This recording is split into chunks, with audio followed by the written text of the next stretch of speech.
அனைவருக்கும் மகளிர் தின வாழ்த்துக்கள். இப்போ ஒவ்வொரு மகளிருக்குமே ஒரு வீட்லேயுமே நம்மளால தான் அந்த நாள் ஆரம்பிக்குது, நம்மளால தான் முடியுது. நமக்கு ஒரு ஸ்பெஷலாக ஒரு டே கிடையவே கிடையாது. எல்லா நாளுமே நம்மளுக்கான ஸ்பெஷல் டே. இந்த ஸ்பெஷல் டேல நம்ம என்ன பண்ணணும்னா, இது நாள் வரைக்கும் நம்ம என்ன பண்ணியிருக்கிறோம், இனி நம்ம என்ன பண்ணுறோம், நமக்கான டைமை எந்தெந்த இடத்துங்களில் நம்ம எடுத்திருக்கிறோம், இனி நம்ம என்ன எடுக்க வேணும் அப்படின்னு நம்மளை ஒரு ஆர்கனைஸ் பண்ணுற மாதிரி நம்மளை நாமே தெரிஞ்சுக்கிறதுக்கு, நம்மளை நாமே புரிஞ்சுக்கிறதுக்கு, நம்மளை நாமே இனிமேல் என்ன பண்ணணும்னு ஒரு திட்டமிடலுக்கான நாளாக நான் இதை பார்க்குறேன்.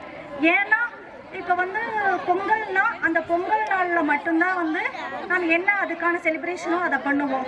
தீபாவளினா அதுக்கு என்ன நாளோ அதுக்கான செலிப்ரேஷன்ஸ் பண்ணுவோம். ஸோ அதே மாதிரி எல்லா நாளும் நம்ம பெண்களுக்கான நாள் தான். நாம இல்லாமல் எந்த நாளுமே ஆரம்பிக்கிறதும் இல்லை, நாம இல்லாமல் எந்த நாளும் முடிகிறதும் இல்லை.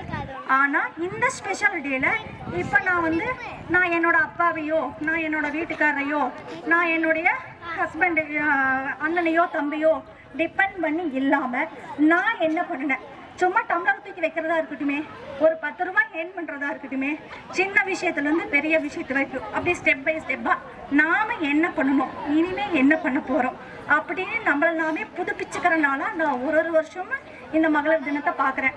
நீங்கள் எல்லாரும் அதே மாதிரி பார்க்கணும்னு நான் நினைக்கிறேன். Thank you all.